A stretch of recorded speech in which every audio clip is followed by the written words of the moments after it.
Suatu hari, Baginda Raja terlihat termenung sendiri di taman kerajaan. Dikabarkan ia sedang dilanda masalah yang membuatnya tidak bisa tidur. Namun, masalah yang dihadapinya hanya Baginda Raja sendiri yang tahu. Ia sengaja merahasiakannya dari orang-orang sekitar, baik kepada penasihat istana maupun Abu Nawas selaku sahabatnya tempat berkeluh kesah. Ingin rasanya Baginda Raja melupakan masalah yang menimpanya. Kalaupun bisa lari menghindar, tentulah ia akan melakukannya. Tapi kenyataannya, permasalahan yang dihadapinya terasa seperti mengikutinya kemanapun Baginda Raja pergi. Sejak saat itu, Baginda Raja sering terlihat melamun seorang diri. Kemudian, penasihat istana mendekati Baginda Raja. "Maaf, Paduka yang mulia. Hamba perhatikan belakangan ini Paduka terlihat murung. Hamba khawatir Paduka nanti akan jatuh sakit. Apakah ada sesuatu yang Paduka pikirkan?" tanya penasihat istana. "Tidak ada apa-apa, aku baik-baik saja. Kamu urusi saja pekerjaanmu," jawab Baginda Raja dengan memalingkan wajahnya. Penasihat istana pun hanya terdiam. Ia merasakan gelagat bahwa Baginda Raja sedang dilanda masalah yang besar. Dikarenakan Baginda Raja tidak mau berterus terang, penasihat istana tidak berani membujuknya untuk menceritakan masalah yang dihadapinya.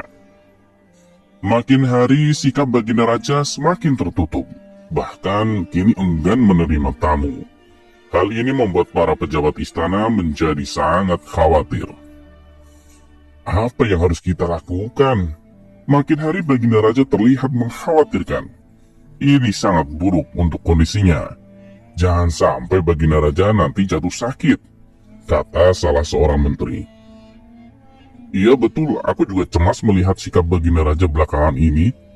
Aku sudah coba membujuknya supaya mau menceritakan masalah yang dialaminya. Tapi beliau malah memalingkan wajah.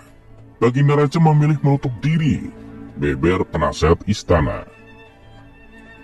Saya ada saran. Bagaimana kalau masalah ini kita sampaikan kepada Abu Nawas? Biasanya dia tahu solusinya, ujar salah satu menterinya. Nah iya, saya setuju dengan saran tersebut, balas yang lain. Maka beberapa menteri istana segera mendatangi rumah Abu Nawas. Melihat yang datang adalah para menteri, Abu Nawas sempat terkejut. Karena biasanya yang diutus Baginda Raja adalah prajurit istana. Kenapa kalian yang datang? Tanya Abu Nawas. Kami kesini bukan diutus Baginda Raja, tapi atas kemauan sendiri, jawab para menteri. Kemudian para menteri ini memberitahu Abu Nawas tentang keadaan yang menimpa Baginda Raja. Kami semua sudah berusaha memberi perhatian, tapi Baginda Raja selalu menutup diri, kata salah satu menteri. Oh begitu. Aku akan coba menghiburnya. Mari kita ke istana sekarang, ajak Abu Nawas. Singkat cerita, Abu Nawas menghadap Baginda Raja. Ia lalu bercerita kisah-kisah jenaka di hadapan Baginda Raja, berharap bisa terhibur dan tertawa. Tapi ternyata tidak ada reaksi apapun. Baginda Raja hanya terdiam, malah meninggalkan Abu Nawas lalu masuk ke kamarnya. Selepas Baginda Raja pergi, para menteri segera menghampiri Abu Nawas. Bagaimana ini Abu Nawas? Kamu lihat sendiri kan? Ucap mereka. Sepertinya Baginda Raja sedang mengalami masalah berat. Biarkan aku pulang dulu. Aku akan memikirkan cara untuk mengatasi masalah ini, ucap Abu Nawas. Setibanya di rumah, Abu Nawas terus memikirkan cara terbaik untuk memecahkan masalah tersebut. Setelah berpikir cukup lama, akhirnya Abu Nawas menemukan ide cemerlang. Esok harinya, Abu Nawas pergi ke pasar. Di hadapan orang-orang, Abu Nawas berteriak. Wahai kalian, apakah di antara kalian ada yang bisa memasukkan unta ke lubang jarum? Mendengar pertanyaan Abu Nawas, semua orang yang ada di sana heran. Salah satu dari mereka lalu menjawab, Mana mungkin bisa? Itu perkara yang mustahil. Dengan lantang, Abu Nawas juga membalas. Tidak ada perkara yang mustahil. Jangan aku, anak kecil pun bisa, jawab Abu Nawas. Kalau kamu memang bisa, tunjukkanlah kepada kami, pinta mereka. Maaf kawan-kawan, sayangnya aku hanya bisa membuktikannya bila di hadapan Baginda Raja, jawab Abu Nawas. Begitulah seterusnya, setiap ada keramaian orang ataupun perkumpulan, Abu Nawas selalu mengatakan hal yang sama. Akhirnya, kabar tentang Abu Nawas bisa memasukkan unta ke lubang jarum sampai juga hingga telinga Baginda Raja. Awalnya Baginda Raja tidak terlalu memperdulikannya, tapi lama-kelamaan timbul juga rasa penasaran pada dirinya. Maka diperintahkanlah beberapa pengawal istana memanggil Abu Nawas. Maaf Tuan Abu, Anda diperintah Paduka untuk datang ke istana, ucap seorang prajurit. Benarkah? Tanya Abu Nawas memastikan. Benar Tuan Abu Nawas, jawab sang prajurit. Rencanaku akhirnya berhasil, pikir Abu Nawas. Oh ya, bagaimana kondisi Baginda Raja? Tanya Abu Nawas lagi. Baginda Raja masih sering mengurung diri dan masih sering tampak termenung, jawab salah satu prajurit. Baiklah, aku akan ke sana sekarang, balas Abu Nawas. Tidak lama kemudian, Abu Nawas sampai di istana menghadap Baginda Raja. Wahai Abu Nawas, aku dengar kamu bisa memasukkan seekor unta ke lubang jarum. Kamu bersedia membuktikannya bila di hadapanku. Benarkah itu? Tanya Baginda Raja. Itu benar Paduka Yang Mulia, jawab Abu Nawas. Bagaimana mungkin? Aku rasa itu perkara yang mustahil, balas Baginda Raja. Ampun Paduka, di dunia ini tidak ada yang mustahil, ujar Abu Nawas.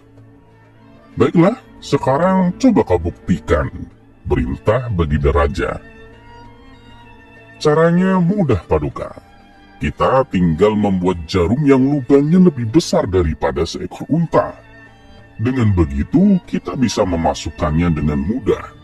Bahkan anak kecil pun bisa, jawab Abu Nawas. Kalau caranya seperti itu, semua orang pun bisa melakukannya. Berarti kau telah menipu semua orang, termasuk aku, ucap Baginda Raja. Hamba tidak pernah menipu siapapun. Dan hamba juga tidak pernah menipu Paduka. Hamba tidak pernah mengatakan bahwa jarum yang hamba maksud adalah jarum yang kecil, balas Abu Nawas. Iya, itu benar. Tapi apa maksud dari pernyataanmu itu? Tanya Baginda Raja. Hamba hanya ingin mengatakan Paduka, ada hikmah dari pernyataan ini, jawab Abu Nawas.